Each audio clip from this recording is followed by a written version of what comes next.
ating pagkainan. Ang ating ay Recado.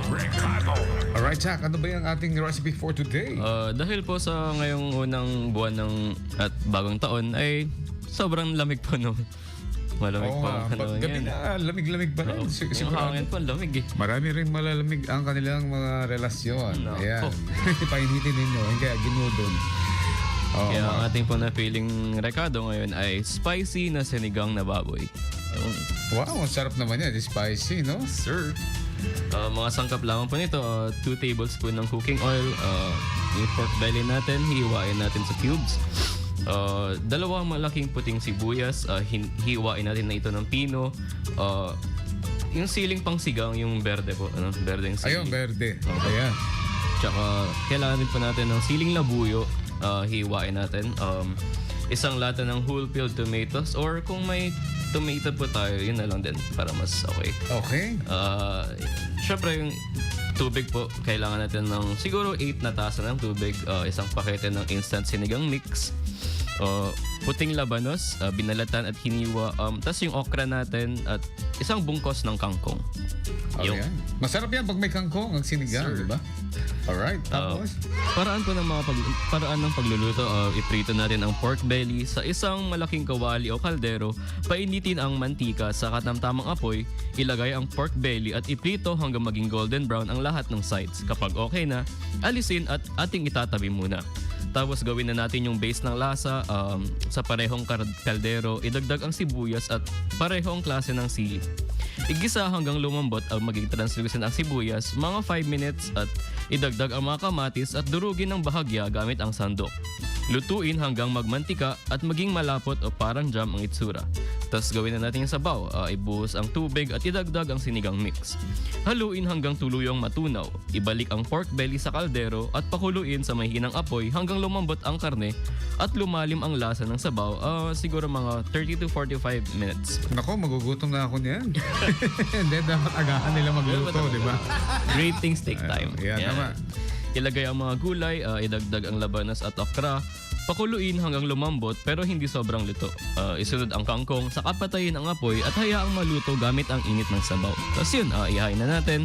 Kuha tayo ng mainit na kanin at natin ang isabaw ang spicy sinigang. Wow, ang sarap naman yan, ha?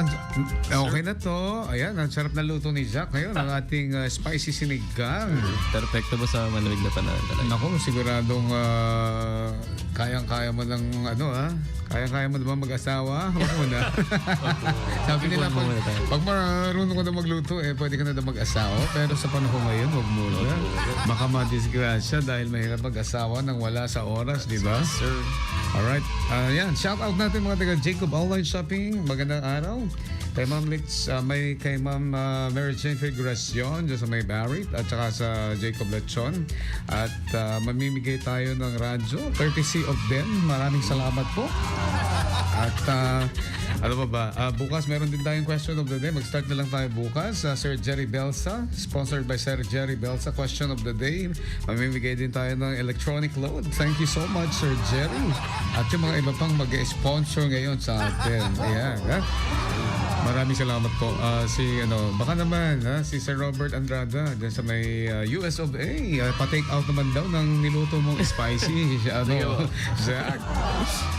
Alright, shout out din si Ma'am Joanna at si Ma'am Debbie at sa inyo lahat dyan sa may Jacob Basement Alawag City Commercial Complex. Ganun din dyan sa may Wine Bus Commercial, dyan sa may Anson Commercial. Ang daming tao kanina ewan ko kung marami pa rin nakapila. Kaninang umaga, ang dami nakapila. Pasado alas 9, mag-aalas 10 na. Ang dami-daming na mga clients dyan sa may Social Security System Office. Siguro mag-re-renew sila ng kanilang mga pina-follow up ngayong taon kasi balik na naman tayo sa opisina ngayon. Yes, sir. Kaya marami talagang tao ngayon sa mga different offices. Ikaw, meron ka ba isa shout out, Zach? The usual lang po siguro. Shoutout po sa BA Communication ng MSU. Shoutout sa aking friends. Shoutout sa family ko na laging sumusuporta sa akin. Maraming salamat po at mahal ko kayong lahat. Shout out sa mga walang trabaho dyan. Baka gusto nyo maging news desk ng IFM at saka pwede rin anchor and reporter At kailangan din natin ng digital media assistant. Ayan, mag-apply lang po kayo. Mag-send kayo ng inyong email sa ifmlawag@gmail.com. Good luck po sa lahat ng mapapalad na mag-a-apply and be one of us. Yan, ha? At join Radio Mindanao Network. Ayan, mga idol. Magandang company yan, ang company natin. Hindi sa pagmamayabang, hindi talaga mas maganda ang pasahod ng Radio Mindanao Network compared mo sa iba. Kung halimbawa, nasa 13 pa lang ang Biyernes, may sahod na kami. Yung mga iba, sasahod pa sila sa Lunes. Ganun kabait ang Radio Mindanao Network. Kung mabait ka rin na empleyado. Di ba? Ang oras natin, 11:29 sa inyong paboritong estasyon. 99.5 IFM. Ang idol kong FM. Supaya.